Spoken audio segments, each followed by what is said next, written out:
Hi, welcome to my YouTube channel. My name is Naki. Today's video I'm going to show you how you can add multi-factor authentication to your AWS account. That's the best security practice.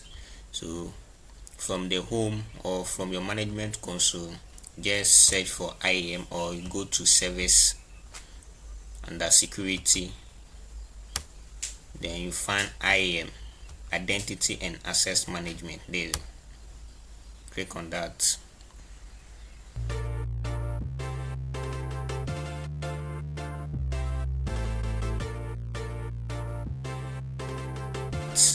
My root user doesn't have multi-factor authentication, so I need to add multi-factor authentication on this account. So if you want to do this configuration, you just click on add MFA. Click on add MFA. This is where you do your configuration. So it's asking for device name. This is just a description that you want to give it to this type of MFA that you are using. So if you click on this info here to give you some documentation about the MFA. They also have documentation on it. Say it's for increased security.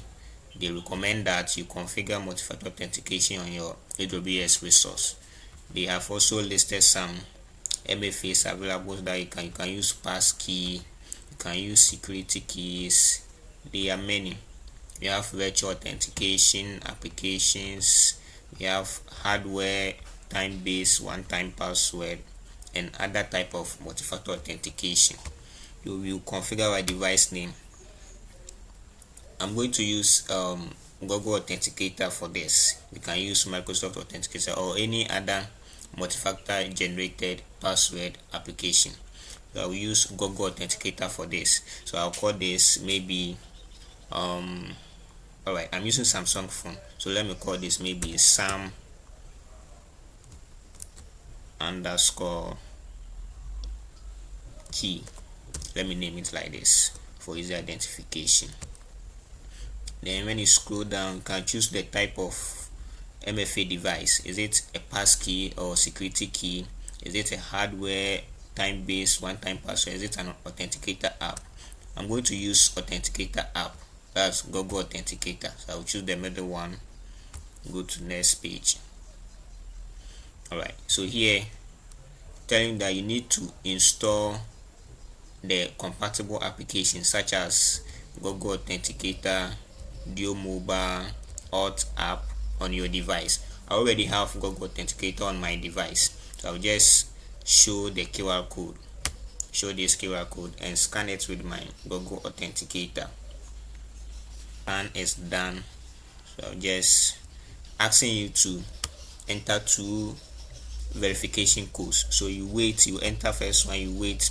When the next one comes, you enter the other one. So I'll enter the first one and wait for some seconds, then enter the other one. Alright, next one is in. I will enter the new one. After this, you click on add MFA.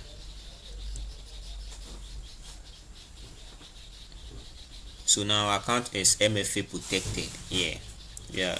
So anytime you try to log in again, it will ask you for Google Authenticator one-time password.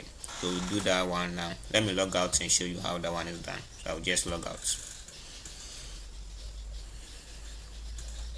Alright, I'll try logging in again and let's see if it will prompt us for a one-time password. So at first it was only asking for your email and password, but now because you have added an extra layer of security, you need to enter your MFA code. So I'll just open my Google Authenticator and enter that code. We are in. So that's it. This is the best practice that you have to do for security reasons. You need to add extra layer of security to your password. That's multi-factor authentication. Thanks for watching. See you again in the next video. Bye.